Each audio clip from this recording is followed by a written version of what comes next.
Welcome to Inspirational Leadership. I'm your host, Kristen Harkwarts, and today is going to be a solo episode of the podcast. And we are going to be talking about something that is deeply foundational yet often overlooked. And that is going to be the quiet discipline of self-leadership. So, this isn't the leadership that shows up on the stage in strategy meetings or in performance reviews. This is the leadership that happens behind the scenes when no one is watching, when there's no applause, when you have to make a choice between comfort and courage. It's quiet, but it's powerful, and it's really where leadership begins. So I think when we use the term self-leadership, you might be asking, well, what exactly do I mean when I talk about self-leadership? So self-leadership is the way you show up for yourself, guide yourself, and hold yourself accountable, not because someone else is watching, but because you know who you want to be. So this is getting really clear on your values, on your goals, on your really clear understanding of who you want to be as a leader, but not just what you're doing as a leader. So that can be about taking that early morning walk, not because it's easy, because it centers you. So you know when you wake up in the morning, when you go for that walk, when you do that meditation, when you don't go on your phone for the first hour before you wake up, when you have a cold plunge or do a cold shower, those are all things that are going to get you in the right headspace to show up as the leader you'd like to show up as.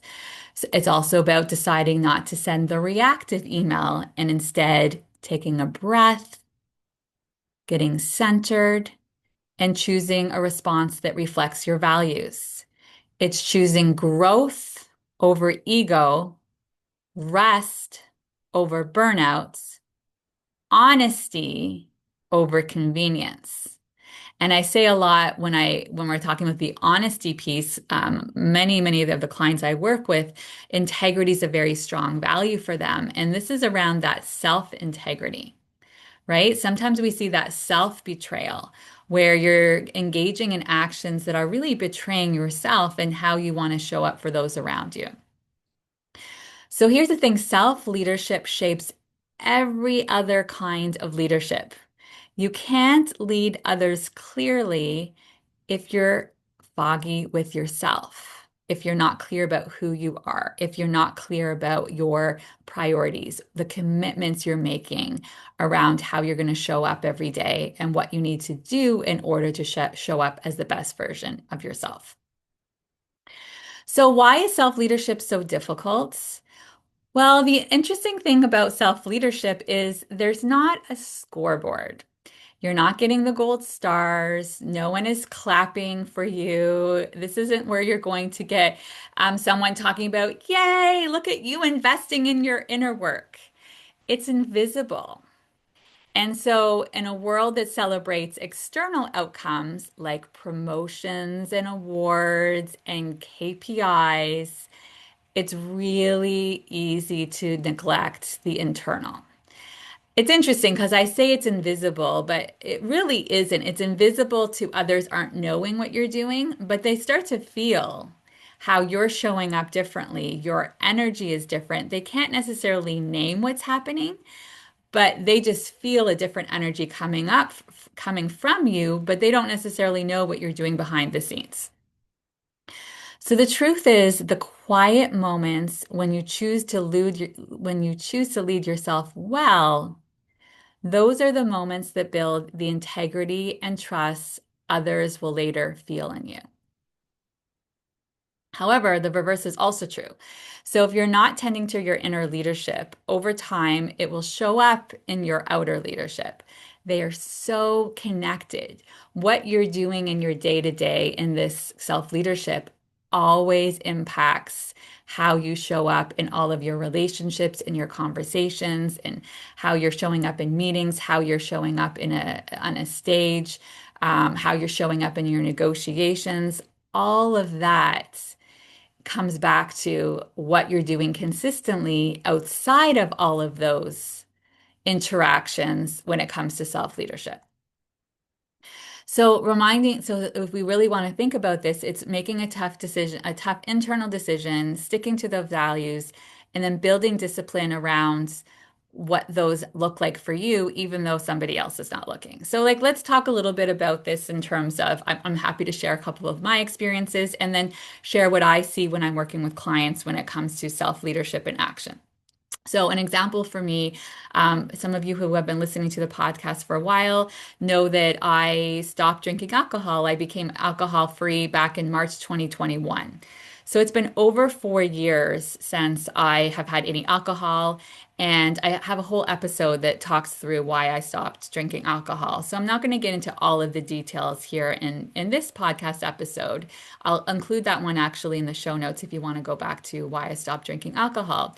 But what I would say in terms of self-leadership, once I made that decision and made that commitment, nobody else knows whether I'm honoring that commitment or not, right? I could just decide one day after work I'm going to kind of go outside and have a glass of wine. Nobody knows if I'm actually honoring that or having the glass of wine, or I could go to an event and decide that I am going to engage in alcohol.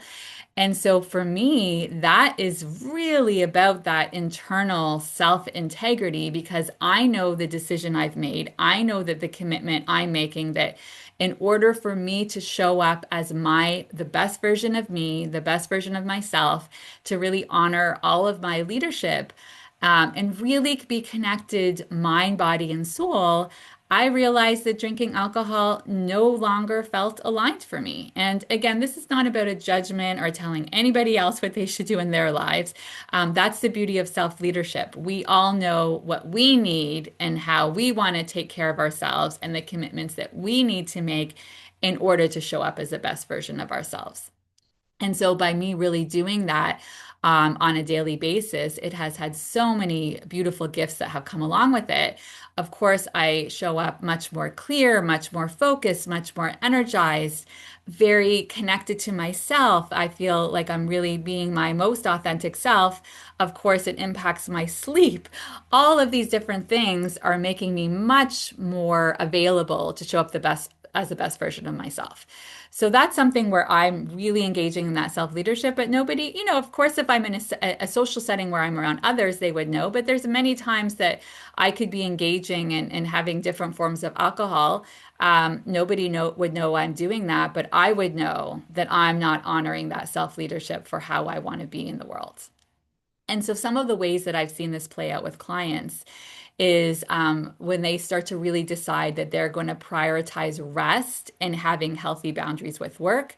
All of the leaders that I work with tend to be very driven, ambitious, goal-oriented individuals.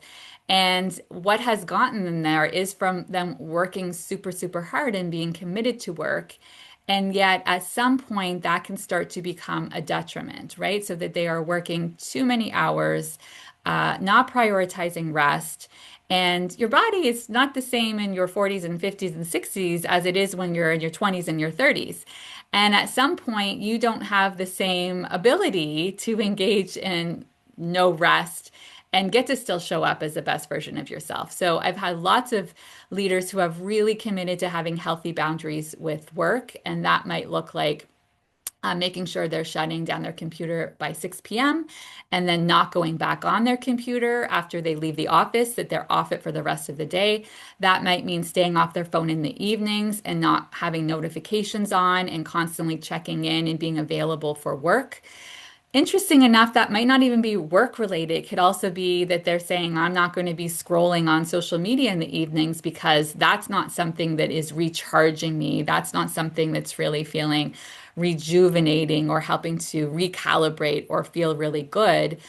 Instead, the rest might look like I'm going for a walk, I'm having a nap, I'm going to have a bath, I'm going to read a really good book, I'm going to listen to a podcast.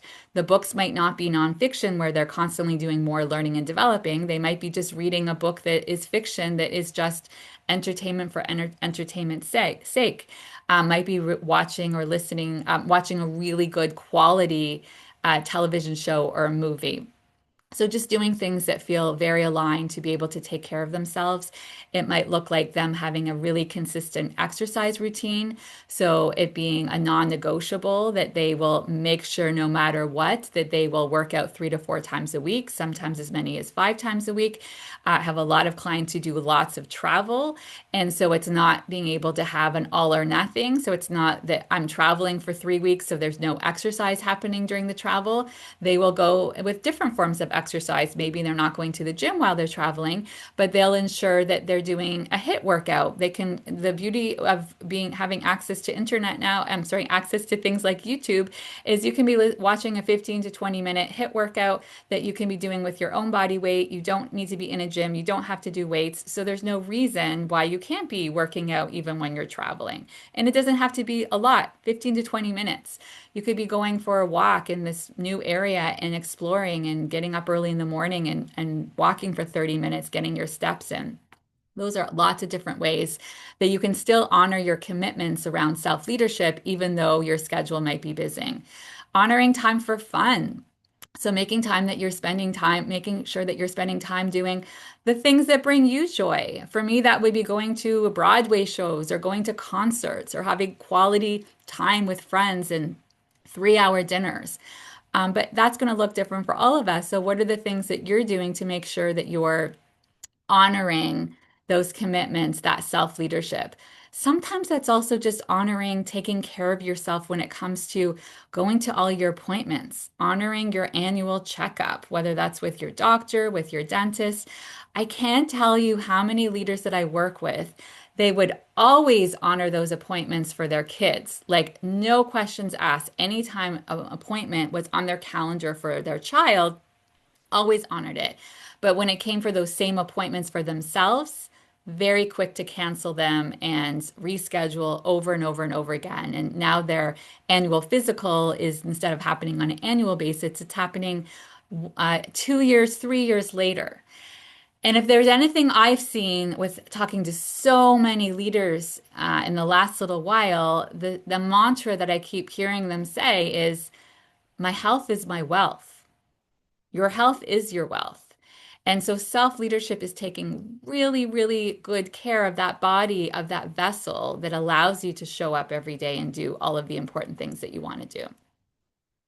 So all of these might not look so like huge looking from the outside, but really it has a huge impact. It's the small private decision that changes how you show up later in the boardroom, in a conversation, in a critical turning point.